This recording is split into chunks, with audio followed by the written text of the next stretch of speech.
Hello everybody, I'm cocoacosmos, and it's been entirely too long since I've done cartoon content regularly. So let's do something a bit unhinged, shall we? You ever catch yourself laughing at the most random of things for no reason and think, wait, why was that even funny? Or, I'm going straight to hell, one-way ticket for laughing. No, I can't laugh yet. I've got to hold it in. My sense of humor is a bit hard to describe and a smidgen dark, and that's all thanks to some of the cartoons I'll be talking about today. I'm sure there's many more, but when I truly think about it, it's all their fault. Also, I might become kinda rambly and nonsensical myself, so at least that's on theme with the video. Let's go. So come on down to Mr. Meaty where friends meet. Let's start off strong with Mr. Meaty.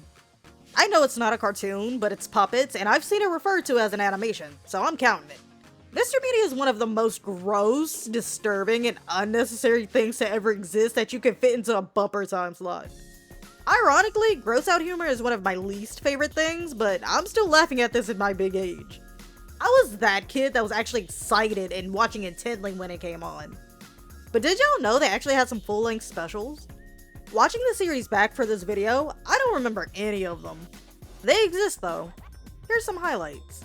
Why are you rhyming off of everything I say? Me rhyming? No, not at all. No way. You did it again. Please, stop that. Doobie-doo-doo and a rat-a-tat-tat. Not when you're singing in the rain. What? Rain! Mr. Vergosi? Mr. Vergosi? Oh, it would be such an honor if you could be in our film. What do you say? See,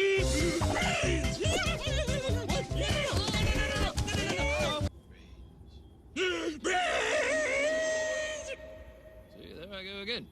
Come on, Josh, do something, okay? This is useless. Our dream is going up in flames, man. Okay. Mr. Meaty is actual nightmare fuel. Literal jump scares if you're not prepared for it.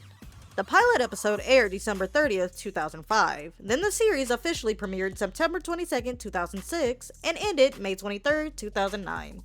After its end, they did show reruns on Nicktoons, the channel where Nick shows go to be put out of their misery, apparently. Was the show good? Well, not many people thought so, hence its short run. It was interesting though. Very memorable. Something that burns itself into the recesses of your mind.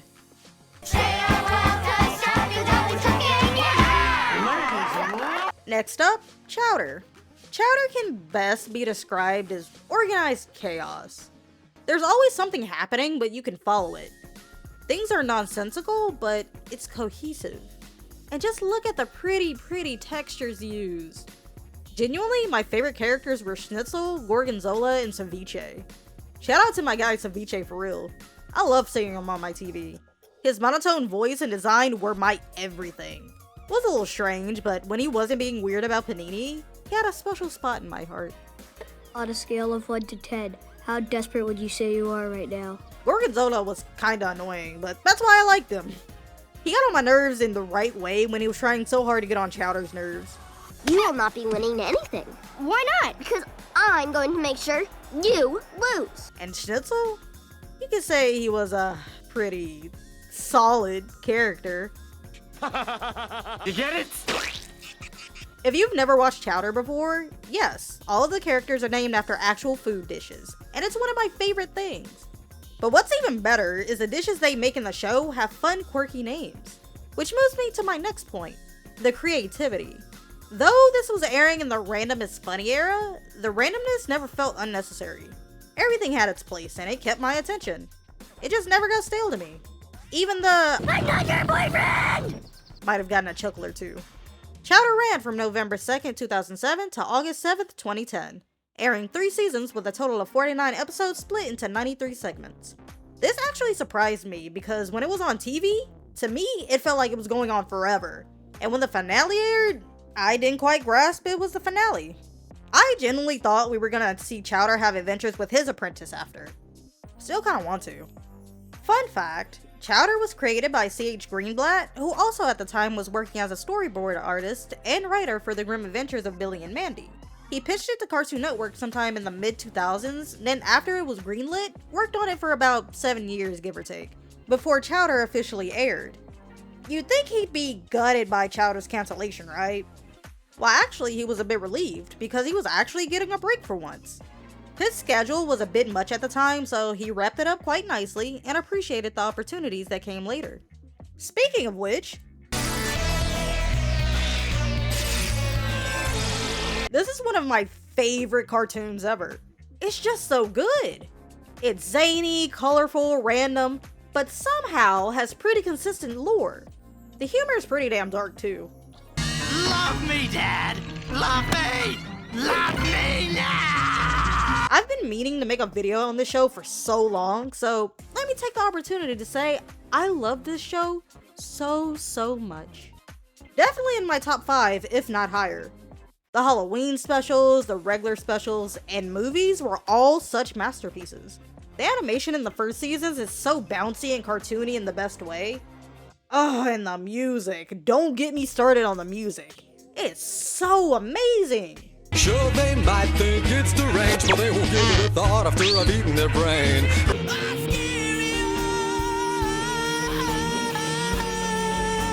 The reason it's on this list, though, is because the Grim Reaper is technically enslaved to these 2 children forever. And that means he's just with them. Out and about. Human world or underworld. All the time. Which means lots of references to his job, which translates to jokes about death. That's a little iffy for a kid's cartoon, but it's done in slightly indirect but super silly ways. There's also jokes about most things supernatural and magical, i.e. zombies, a goddess of chaos, and a wannabe cult that tries to summon a spirit. Honestly, I could binge this today and never be sick of it.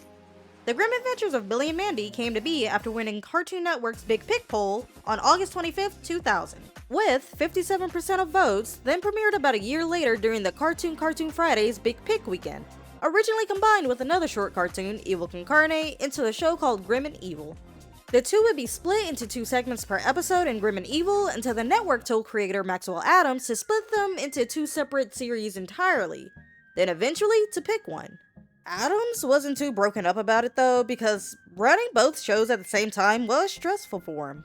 The series ran from June 13th, 2003 to November 9th, 2007 for 6 seasons with 84 episodes split into 160 segments, and 3 TV movies.